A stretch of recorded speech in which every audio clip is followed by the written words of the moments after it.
ऐसी घटना मैंने कभी सुना नहीं।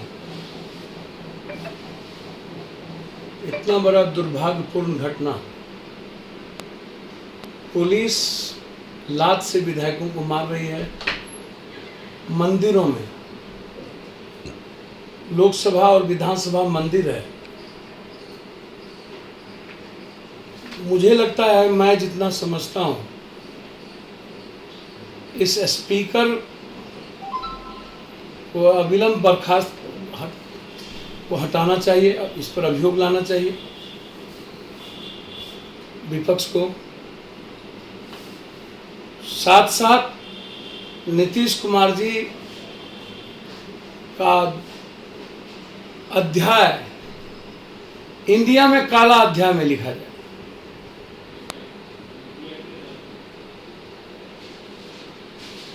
नीतीश कुमार जी ये समझ नहीं पाए रहे हैं उन्होंने क्या कर दिया है कल, और उसके बाद इतनी बड़ी घटना के बाद वहां एंजॉय हो रहा है, नाच गान हो रहा है, खाना चल रही है,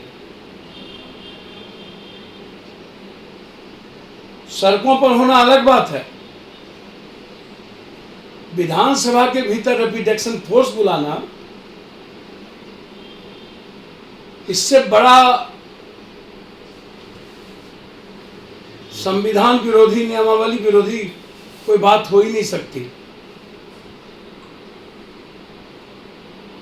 मेरे ख्याल से इस मुद्दे को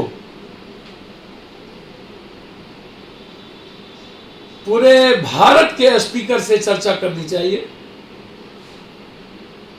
ये देश में बहस का मुद्दा होनी चाहिए। क्या कल जो घटना घटी,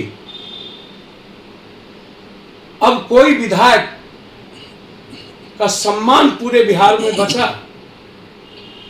मैं जदयू और बीजेपी के विधायक से जानना चाहता हूं, क्या अब आपकी बात कोई एसपी, कोई दरोगा सुनेगा? सिपाही लात से पीट रहा हो, फाइट से मार रहा हो, बाप रे बाप। दुनिया में यह डरावना, खौफनाक सीन था। मैं तो सिर्फ इतना कह सकता हूं, हाईकोर्ट को इंटरफेरेंस करना चाहिए, सुप्रीम कोर्ट को इंटरफेरेंस करना चाहिए। क्या विधानसभा में जो हुआ वो सही है या गलत है? लोकतंत्र की इससे बड़ी हत्यारी सरकार अब कोई नहीं हो सकती।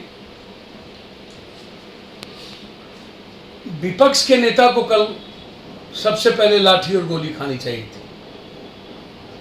मूक दर्शक बनकर के 112 विधायकों का विपक्ष का नेता, और मुझे लगता है कि अब सामूहिक इस्तीफा दे देना चाहिए विपक्ष के नेता सहित पूरे विधायकों को। ये सरकार अकेले चले, और इस पूरे प्रकरण को जरूरत पड़ेगी तो हम हाईकोर्ट ले जाएंगे, सुप्रीम कोर्ट ले जाएंगे कि भगत सिंह के शहादत दिवस पर वहां नाच गान कैसे हो रहा था। और जो लोहिया जी महिलाओं के सम्मान की बात किए थे, लोहिया जी की जयंती थी, और उसके बाद महिलाओं को पीटा जाना, नंगा करना, इससे बड़ा दुर्भाग्य क्या हो सकता है?